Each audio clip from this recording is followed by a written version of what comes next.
Bismillahirrahmanirrahim.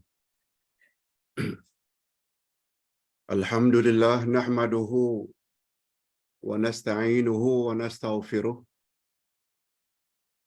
wa na'udzu billahi min shururi anfusina wa min sayyiati a'malina.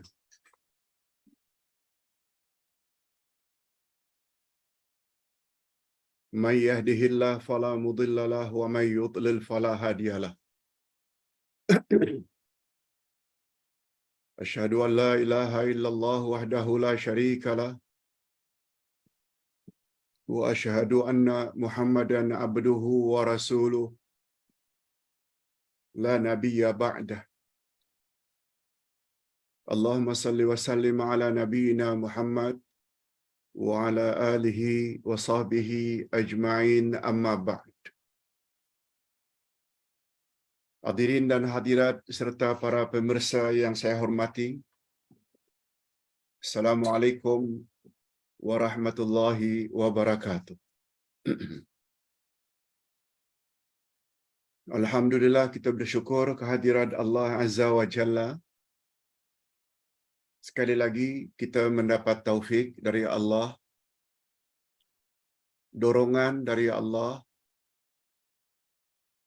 sehingga kita mampu untuk duduk sejenak mendengar beberapa panduan tentang soal-soal agama yang akan kita isi seperti biasa. Setengah jam pertama membahas satu topik,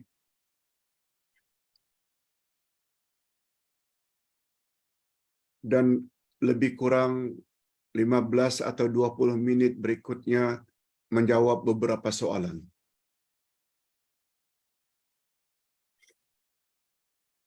Hadirin dan hadirat rahimakumullah. Topik kita pada pagi ini adalah kewajiban memenuhi janji berdasarkan tafsir Al-Furqan juz yang ke-6.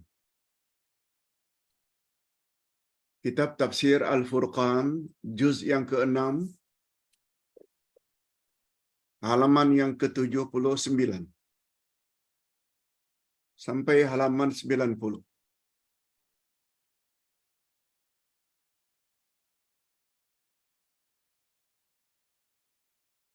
Topik ini berdasarkan firman Allah ayat 1 dan 2 dari surat Al-Ma'idah. 2 ayat saja, tapi panjang penjelasannya. Ustaz hanya mengulas secara ringkas. Bapak-bapak dan ibu-ibu serta para pemirsa boleh baca lebih kurang 9 halaman dari buku ini. Dan Ustaz yakin ibu-ibu dan bapa-bapa sekalian sudah baca pun sejak tadi malam. Dan itu kegunaannya,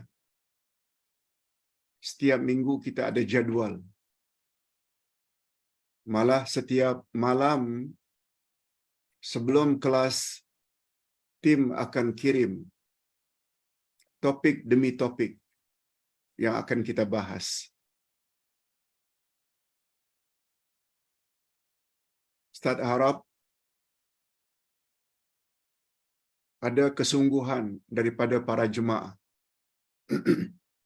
sehingga bila Ustaz jelaskan cepat faham, sebab sudah dibaca sebelumnya. Ustaz saja sebagai penulis kitab ini, penyusun, perlu baca sebelum menjelaskan. Apalagi kita yang ingin belajar. Hadirin dan hadirat rahimakumullah.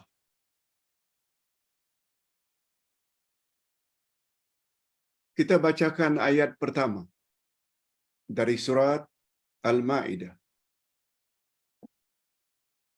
Ingat, surat Al-Ma'idah ini mempunyai beberapa nama. Satu di antara nama lain surat Al-Maidah adalah Al-Munqidhah, surah penyelamat. Maksud penyelamat, siapa yang membaca surat Al-Maidah, memahami maknanya, mengamalkan isi kandungannya, dia akan selamat dari api neraka.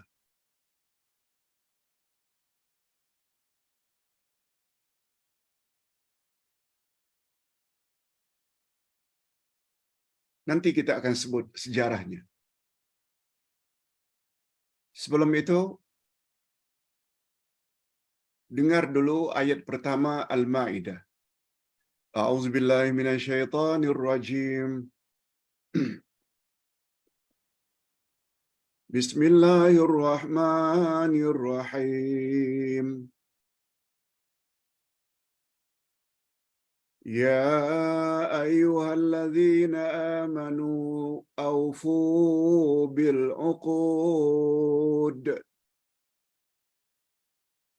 Uhillat lakum bahimatul an'ami illa ma yutla alaikum ghaira muhillis saidi wa antum hurum. Inna Allah yahkumu ma yurid. Nanti kita terjemahkan.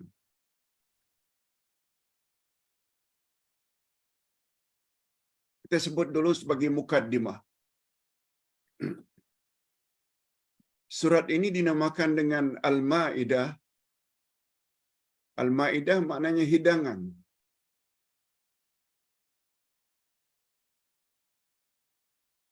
Hidangan dari langit. Sebab di dalam surah ini Allah menceritakan golongan Hawariyun, yaitu sahabat-sahabat Nabi Isa, minta kepada Nabi Musa, kepada Nabi Isa, supaya diturunkan hidangan dari langit. Lalu Allah turunkan. Jadi Al-Maidah maknanya hidangan. Ada yang mengatakan burung puyuh, ada yang mengatakan manisan, ada yang mengatakan manna dan salwa.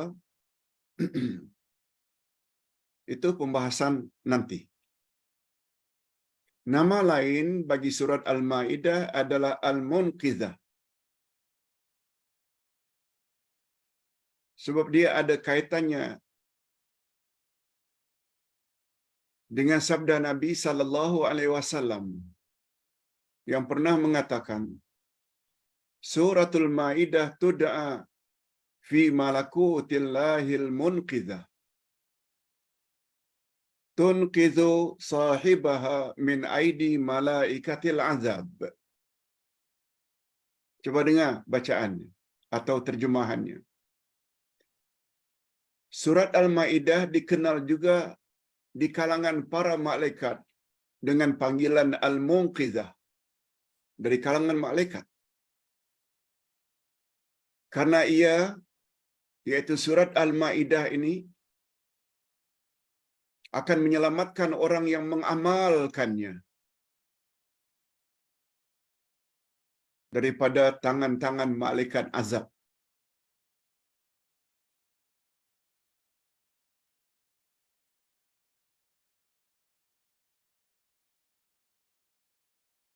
Ini baru betul. Bukan sebagaimana sesetengah TikTok. Baca ini selamat dari neraka. Baca ini selamat dari api neraka. Tanpa membawa dalil.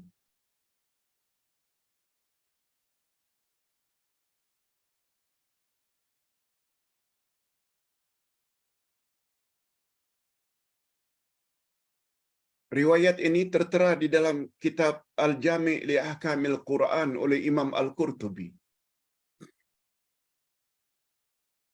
Surat Al-Maidah dipanggil juga dengan surat Al-Munqidhah. Sebab siapa yang mengamalkan surah tersebut, Al-Maidah ini, insya-Allah dia akan terlepas daripada siksaan malaikat azab. Surat Al-Maidah dinamakan juga dengan surat Al-Qu'ud, yaitu surat perjanjian. Surat perjanjian. Suratul Uqud. Sebab aqdun itu maknanya janji. Macam adanya akad nikah. Ada namanya juga akad jual beli, yaitu perjanjian. Akad nikah, perjanjian untuk dua insan, laki-laki dan wanita, berjanji untuk hidup bersama, saling tolong-menolong. Itu namanya akad nikah. Akad jual beli, yaitu perjanjian antara pembeli dan penjual. Sesuatu barang dengan harga sekian. Akad. Jadi Uqud, suratul Uqud, surat perjanjian. Okey. Nama yang paling popular surat Al-Maidah, tapi dia ada dua nama lain. Suratul Munqidhah, surat penyelamat, dan suratul Uqud, surat perjanjian. Kita baca sekali lagi ayatnya. Ya ayyuhallazina amanu aufu bil uqud. Hai orang-orang yang beriman, penuhilah akad-akad itu. Penuhilah perjanjian-perjanjian itu. Uhillat lakum bahimatul anami illa ma yutla alaikum ghaira muhillis saidi wa antum hurum. Innallaha yahkumu ma yurid. Dihalalkan bagimu binatang ternak, unta, lembu, kambing, biri-biri.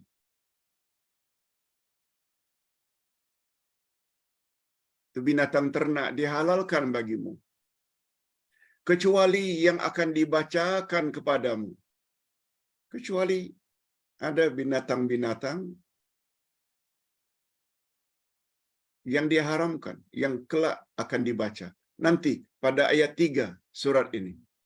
Minggu hadapan insya-Allah. Yang demikian itu dengan tidak menghalalkan berburu ketika kamu sedang mengerjakan haji. Bila kita sedang memakai ihram mengerjakan haji, kita dilarang berburu. Sesungguhnya Allah menetapkan hukum-hukum menurut kehendaknya. Ayat ini diawali dengan ya ayyuhallazina amanu. Ini memberi isyarat ayat ini diturunkan di Madinah. Hei orang-orang yang beriman. Sebab tabiat ayat-ayat yang diturunkan di Mekah tidak diawali dengan ya ayyuhallazina amanu, tapi ya ayyuhan nas, wahai sekalian manusia. Itu bezanya surah Makkiyah dengan surah Madaniyah. Nah, sekarang kita ingin tahu apa maksud setelah memanggil orang-orang yang beriman, penuhilah janji-janji. Hadirin dan hadirat, memenuhi janji adalah suatu kewajiban.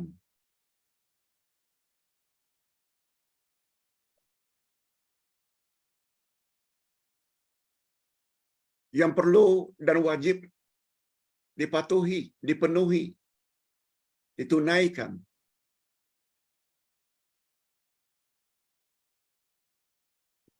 Cuma janji ada bermacam-macam. Ada janji antara Allah dengan hamba. Ada. Ada janji antara hamba dengan dirinya sendiri. Ada janji antara hamba sesama hamba. Maksudnya antara seseorang dengan orang lain. Janji wajib dipenuhi.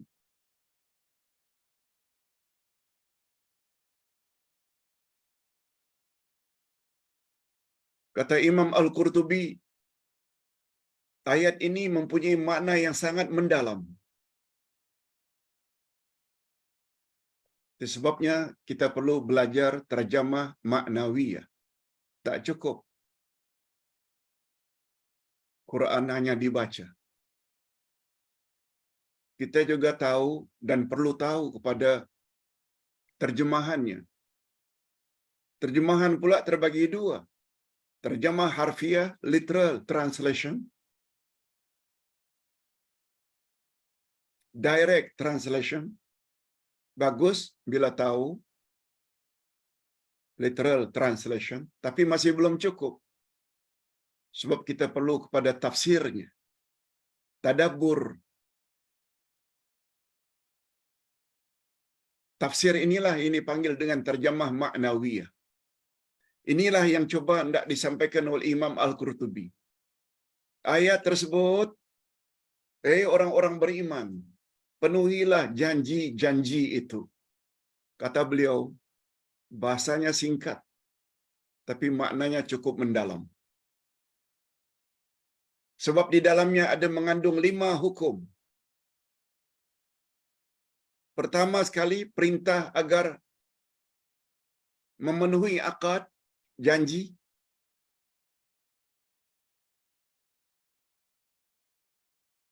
Yang kedua, hukum yang ada di dalamnya, yaitu Allah halalkan kita makan binatang ternak, sebagaimana yang disebut tadi.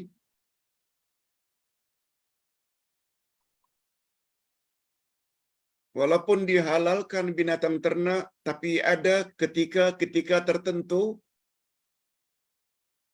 binatang itu jadi haram. Itu sebab dikecualikan hukum sesudahnya. Yang keempat, mengecualikan binatang buruan semasa ihram. Walaupun kita boleh berburu binatang yang boleh kita makan, tapi bila kita sedang memakai ihram, kita mesti jaga pantang larang ihram, antara lain berburu. Lebih-lebih lagi berburu itu di tanah haram.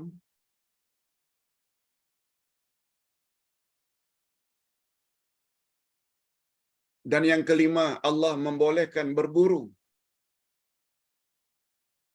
bagi orang yang tidak sedang berihram. Mana kita tahu itu semua kalau kita tidak belajar tafsir?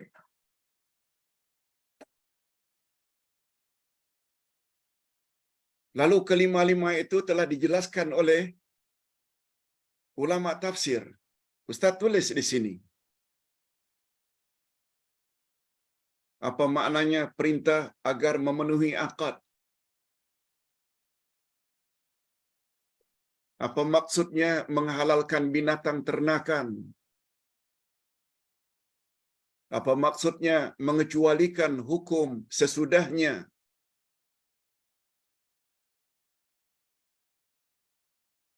Apa maksudnya mengecualikan binatang buruan semasa ihram? Yang kelima, membolehkan berburu bagi orang yang sedang tidak berihram di luar tanah haram. Namun di dalam tanah haram tetap tak boleh berburu. Jangankan berburu, mencabut tanam-tanaman di tanah haram pun tak boleh. Hadirin dan hadirat rahimakumullah. Itu lebih kurang maksud daripada orang-orang yang beriman, penuhilah janji-janjimu. Hadirin dan hadirat, sebagai tambahan, mungkir janji adalah salah satu daripada sifat orang munafik.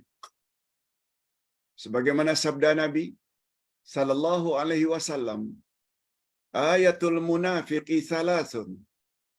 Tanda orang munafik ada 3.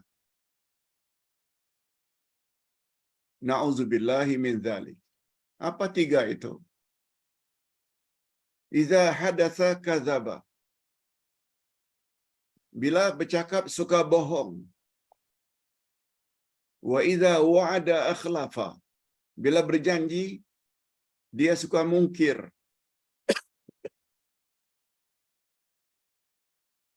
Yang ketiga, wa idza tubina khana.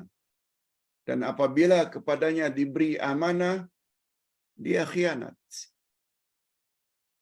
Ada hadis lain lagi menambah, yang keempat, ciri-ciri orang munafik, bila dia bermusuhan, berseteru, dia pendendam. Tidak lekas memaafkan kesalahan orang lain. Ingat senantiasa. Munafiklah itu.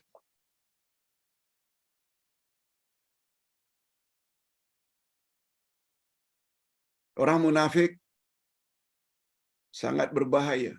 Bukan hanya orang kafir. Orang kafir itu non-Muslim. Munafik ini orang Islam. Walaupun orang Islam, tapi memiliki sifat-sifat tersebut. Satu di antaranya mungkir janji. Ini di zaman-zaman pilihan raya negeri, bermacam-macam manifesto dilontarkan kepada orang ramai. Tapi setelah menang, tak dipenuhi. Munafiklah itu.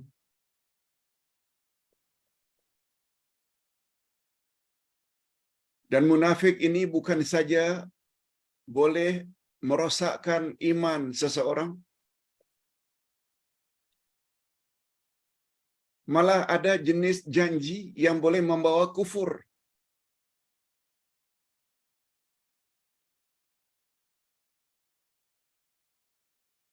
Seperti janji kita sebut tadi. Janji Allah dengan hamba. Itu yang pertama. Janji seseorang terhadap dirinya. Janji seseorang terhadap manusia lain. Ada 3 jenis janji. Apa janji Allah dengan kita?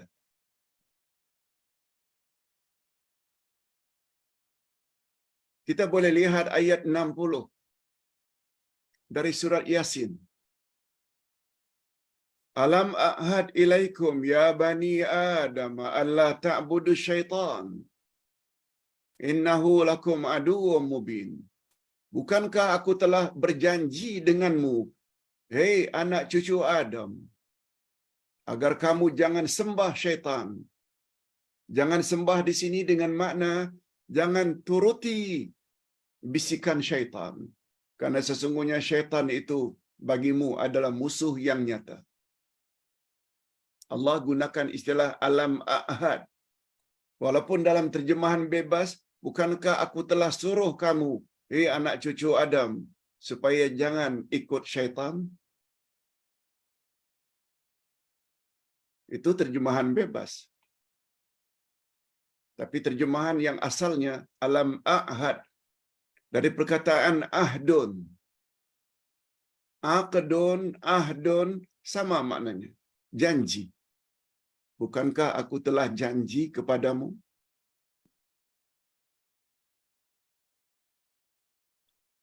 Ustaz pernah sampaikan bahawa di alam roh Allah berjanji Maaf, Allah bertanya kepada semua roh, termasuk roh kita. Alastu birabbikum? Hei semua roh sekalian, bukankah aku ini Tuhanmu? Qalu bala syahidna. Semua roh menjawab, benar engkau adalah Tuhan kami. Kami bersaksi. Saksi itu, dia membawa makna janji.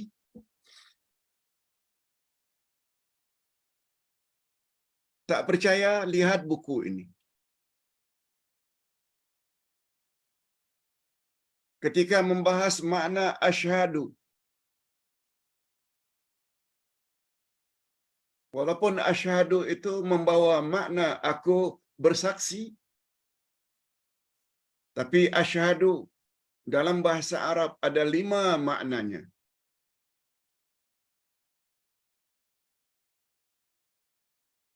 Satu di antara 5 makna asyhadu, aku berjanji.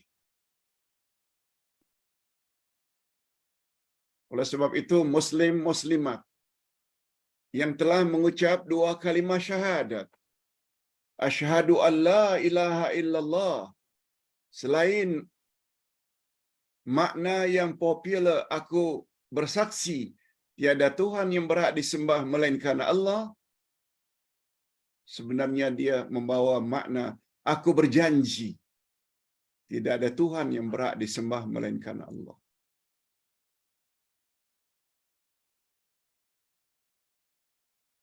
Dan menyembah itu bukan maknanya rukuk sujud saja. Nah, sembah dengan makna tunduk, patuh.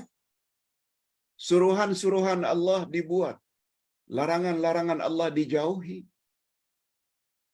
Itu sebabnya bila ada muslim-muslimat disuruh salat tidak salat, bukankah itu bermakna dia telah mungkir janji?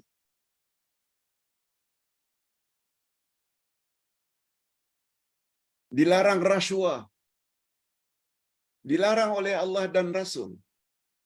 Rasuah, bukankah itu janji? Berbuat ihsan pada ibu bapa, itu perintah dari Allah. Lalu meninggi suara dan mengecilkan hati ibu bapa, bukankah itu namanya mungkir janji? Lebih-lebih lagi makna utama iaitu mentauhidkan Allah. Aku bersaksi, aku berjanji, tidak ada Tuhan yang berhak disembah melainkan Allah. Maknanya, kita wajib mentauhidkan Allah dalam beribadat. Apakah ibadat lisan, apakah ibadat badan, apakah ibadat harta, atau ibadat apalagi ibadat hati. Lihat buku Ustaz Akidah jilid 1, Akidah Ahlussunnah wal Jamaah, jenis-jenis ibadat. Berapa banyak muslim-muslimat yang buat syirik? Rosak lagi janji. Ini belum lagi wa asyhadu anna Muhammad Rasulullah, aku berjanji sesungguhnya Muhammad itu Rasulullah. Salah satu janji yang terkandung di dalam wa asyhadu anna Muhammad Rasulullah, kita mesti beribadat kepada Allah ikut cara Rasul. Berapa banyak muslim-muslimat yang buat bid'ah? Nabi suruh lain, buat lain. Mungkin janji lagi. Itu sebabnya beberapa hari yang lalu Ustaz dah sebutkan. Iblis, syaitan itu sangat pintar. Pintar untuk menyesatkan manusia. Ada 6 peringkat godaan syaitan. Yang pertama sekali, agar kita kufur atau syirik. Yang kedua, agar kita buat bid'ah. Baru yang kemudian dosa-dosa lainnya, dosa kecil dan lain-lain. Mengapa yang dia cari syirik dulu dan bid'ah? Sebab dengan berbuat demikian, segala amal kita sia-sia, tidak diterima oleh Allah. bila kita hendak bercakap tentang janji.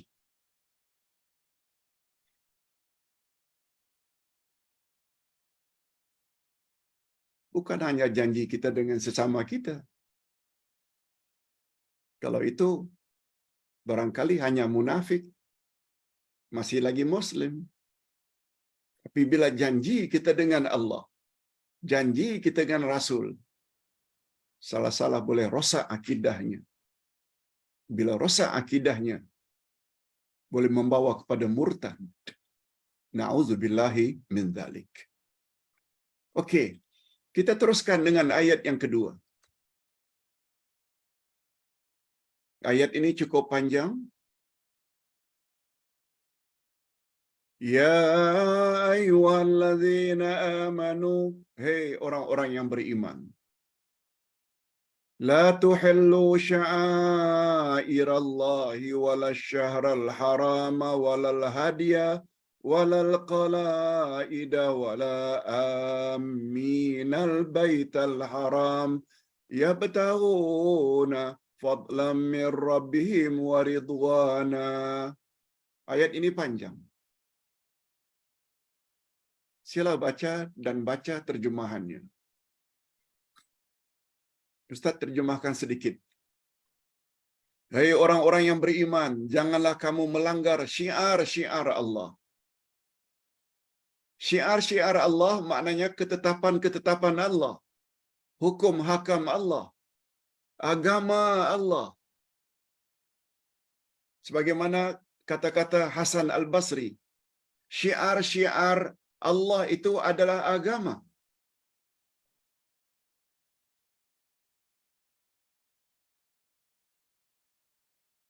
Jangan kamu langgar syiar-syiar Allah, maknanya jangan kamu langgar ketetapan agama. Ada yang halal, ada yang haram. Berapa banyak orang-orang Islam langgar larangan Allah? Berapa banyak orang-orang Islam, Muslim-Muslimat tidak buat suruhan Allah? Suruh tutup aurat, keluar rumah, dedah aurat. Kena lagi. Meninggi suara pada mak bapak, durhaka lagi, langgar lagi.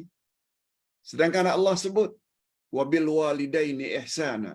Terhadap ibu bapa hendaklah kamu berbuat ihsan. Berapa banyak suami yang dera isteri? Padahal nikah itu diawali dengan akad. Akad nikah. Janji untuk hidup setia. Suami mesti tunaikan kewajibannya. Antara lain saraan hidup. Malah bukan hanya saraan hidup itu makan, minum, pakaian, tempat. Tidak. Kewajiban suami juga mendidik isteri ilmu-ilmu agama. Allah berfirman pada ayat 6 surat At-Tahrim, ya ayyuhalladzina amanu qu anfusakum wa ahlikum nara. Orang-orang yang beriman, pelihara dirimu dan pelihara ahli keluargamu dari api neraka. Jaga dirimu, hei para suami. Juga jaga dirimu, hei suami. Ahli keluargamu dari api neraka. Siapa ahli keluarga suami? Isteri? Anak-anak? Cucu-cucu?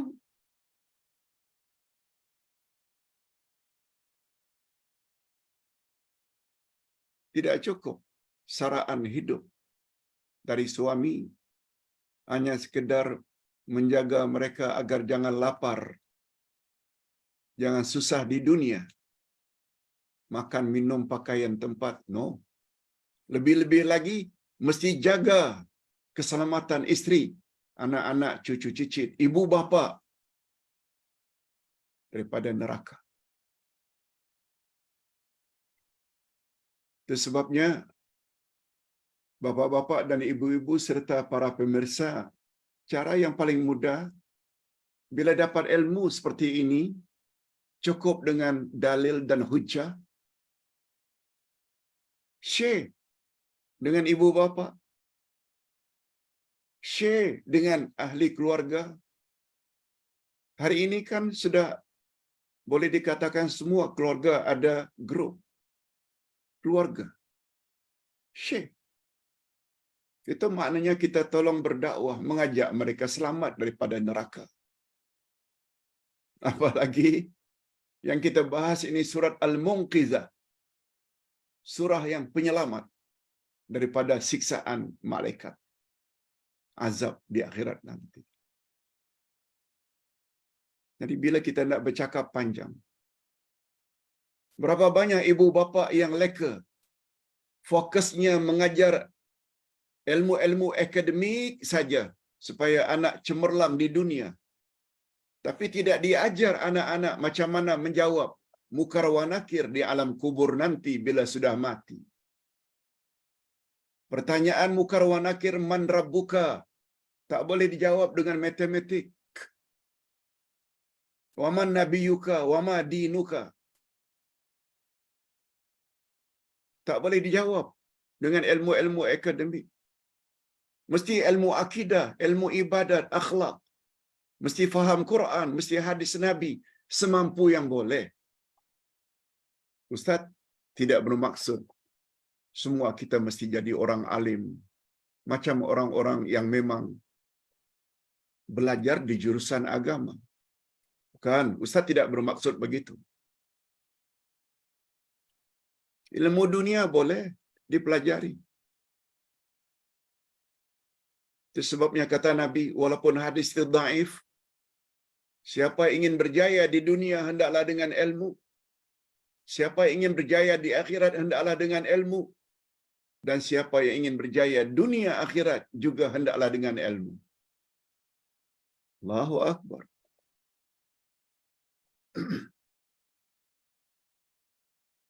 Jadi pertama-tama jangan langgar syiar-syiar Allah, syiar dengan makna agama. Macam mana supaya kita tidak langgar ketentuan agama? Belajar agama. Rujukan dan referensi utama agama, Quran dan Sunnah. Mengapa hanya boleh baca Quran dengan tajwid yang baik, diikuti dengan tarannum lagi lagu, tapi tak belajar tafsir? Salah sangat. Bukan sekedar salah. Salah sangat, sangat, sangat.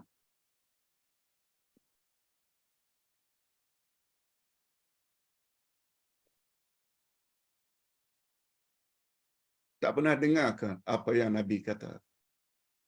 Aku tinggalkan dua perkara untukmu, wahai umat, selagi kamu berpegang teguh. Kamu tak akan sesat selama-lamanya. Quran dan Sunnahku. Quran dan Sunnah hendaklah dijadikan pedoman. Mustahil Quran dan Sunnah dapat dijadikan pedoman bila apa yang kita baca, Quran, Sunnah, tapi kita tak faham. Inilah cara untuk menolong, buat kelas tafsir. Buat kelas akidah. Di ujung jari saja, share ini. Telegram ke, melalui WhatsApp ke, melalui SMS ke, melalui telefon ke. Itu pun malas.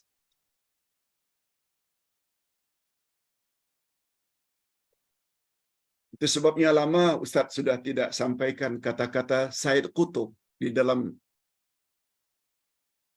tafsirnya Fi Zilalil Quran dan bukunya yang lain. Hasan Al-Banna. Apa kata orang alim ini? Bagus juga Ustaz sebut sempena kita masuk tahun baru. Supaya jangan buang masa. Apa kata mereka? Al-wajibat akthar minal awqat.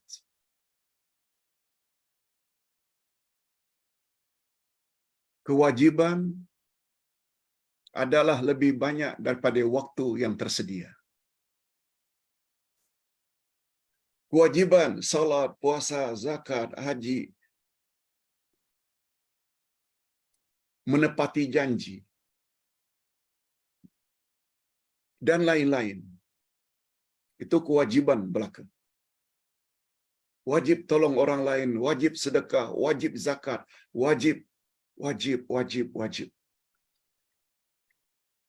Kata Hasan Al-Banna, kalau mau difikir-fikirkan, kewajiban aksar, lebih banyak daripada auqat, waktu. Waktu hidup di dunia ini sangat singkat. Wajarkah kita buang masa hanya duduk-duduk di kedai kopi? Buang masa di mall? Buang masa dengan main-main yang bukan-bukan? Allahu Akbar. Ustaz, sejak 40 tahun dah mula menulis. Tahun 85 dulu, dekat 40 tahun menulis. Sekarang hanya baru mampu menulis 18 juz tafsir. 18. Masih lagi 12 juz belum ditulis.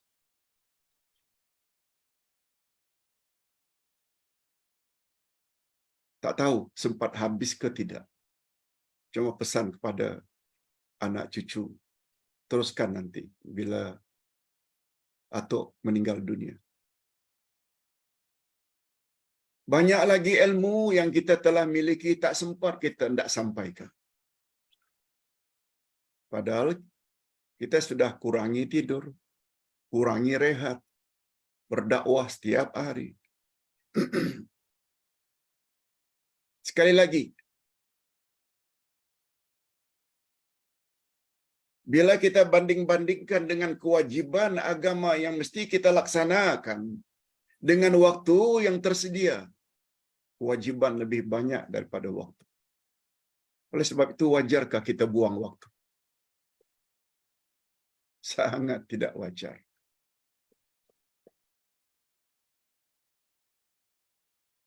Padahal banyak jalan untuk menuju ke syurga. Ucap Alhamdulillah sekali, kita akan diberi oleh Allah ganjaran lebih baik dari apa yang terdapat di antara langit dan bumi. Salat sunat 2 rakaat sebelum subuh lebih baik daripada apa yang terdapat di antara langit dan bumi. Berapa banyak yang tidak salat? Bukan salat sebelum subuh saja. Salat subuh pun banyak umat Islam yang tak salat. Dedah aurat ketika keluar rumah kaum wanita. Mereka kira selamatkah setiap pergi itu? Atau ada tak kemungkinan tengah jalan aksiden lalu mati dalam keadaan aurat terdedah? Mengapa tak takut? Hadirin dan hadirat rahimakumullah. Panjang pembahasannya. Sampai 9 muka surat. Ustaz kira cukup sampai di sini. Tolong baca. Kita kesuntukan masa untuk menjelaskannya. Tapi cukuplah. Seperti itu. Ya, masa itu emas. Kata pepatah. Betul.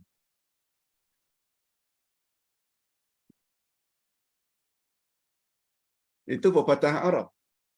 Al-waktu kazahab. Waktu itu bagikan zahab. Zahab itu emas.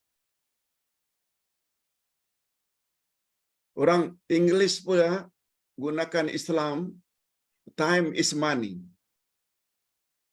Menunjukkan betapa bernilainya waktu.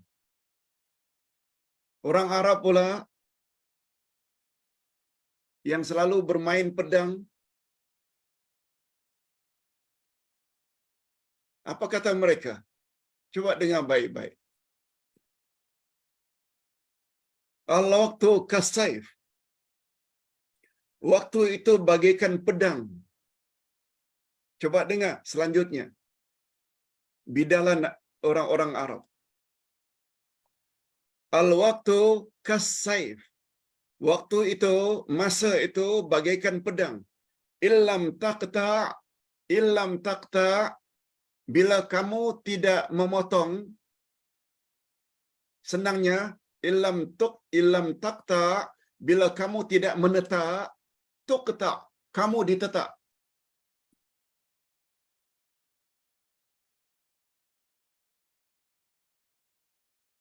Bila kamu tidak dipotong, bila kamu tidak memotong,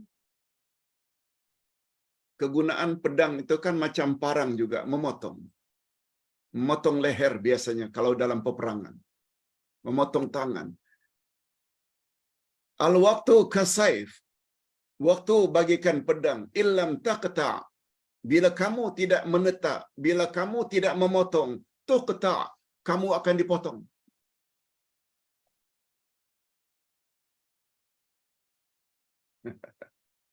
Allahu Akbar.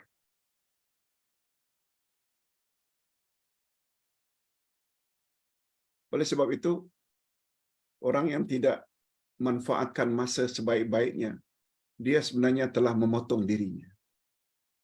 Membuat dia jadi rugi. Na'udzubillahi min dzalik. Oleh sebab itu, marilah bapa-bapa dan ibu-ibu, perpindahan tahun ke-1445 ini, kita akan jadi orang yang relatif lebih pandai menjaga masa berbanding masa-masa silam. Biarlah yang berlalu itu berlalu.